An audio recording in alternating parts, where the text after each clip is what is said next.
Good morning. This is KELOLAND On the Go with all you need to know in news and weather as you start your day. A Yankton teen is missing in Sioux Falls. According to the Yankton County Sheriff's Office, Chance Solberg walked away from Arise, which is a youth center in Sioux Falls, at about 4 p.m. Saturday. He was wearing a black hoodie. If you see him, please contact the Yankton County Sheriff's Office or Police Department. Senator John Thune's ability to raise campaign funds may help him in his bid for Senate leadership. Thune is one of 3 senators who are vying for the top spot, being vacated by Senator Mitch McConnell in November. Thune announced he was giving $4 million to the National Republican Senatorial Committee. The money can be used by Republicans trying to win or retain their Senate seats. A USD professor says Thune has positioned himself well to win the powerful position. Showing that he can raise money to help keep the majority or to obtain the majority and then keep it. I think a second part really deals with the relationship that Senator Thune is trying to develop with other Republican members and even some members of the opposing party.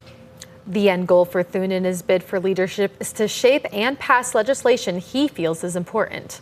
Republican senators will vote for a new leader on November 13th, the week after the presidential election. A Sioux Falls business is taking action against emerald ash borer. Tower Campground is removing 17 trees infected with the beetle. As the trees weaken over time, they can fall unexpectedly. The trees were identified for removal during the city's annual Forest Health Survey.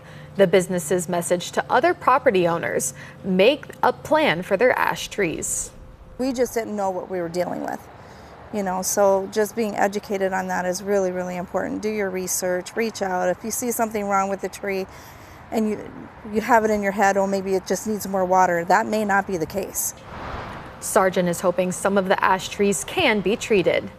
Now let's head over to a check of our weather with meteorologist Brian Carson. It's supposed to be another hot day out there, Brian. Yeah, warm and humid. Also the wind out of the south today. Temperatures 90-degree weather. Central, western South Dakota, Phillip, Valentine, Winter.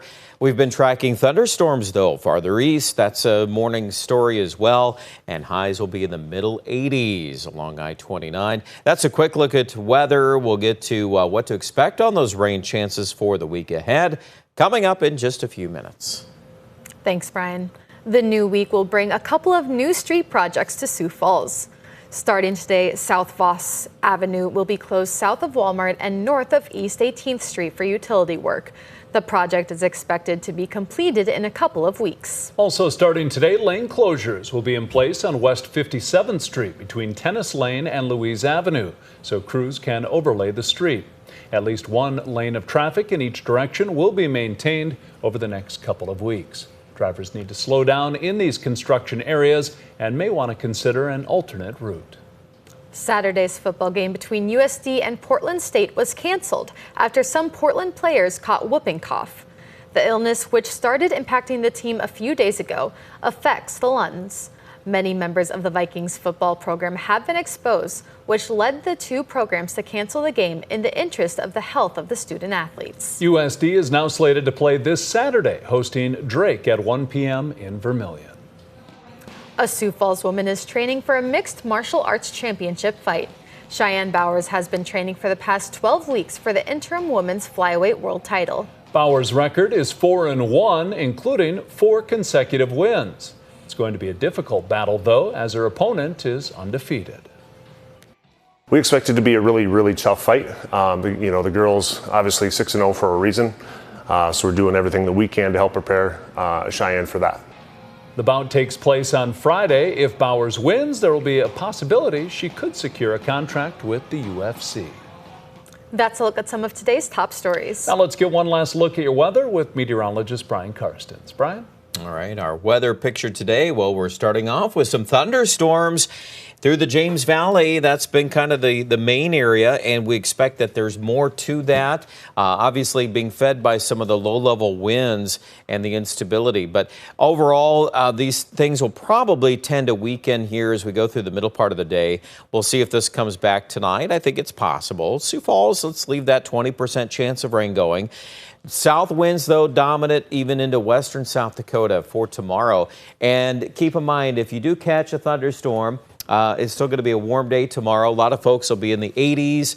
A few 90s could show up. And then setting that rain chance aside, winds out of the south. We'll be dealing with wind overnight tonight, 20 to 30. More wind tomorrow. New chances of rain coming back from western South Dakota. This is Tuesday night.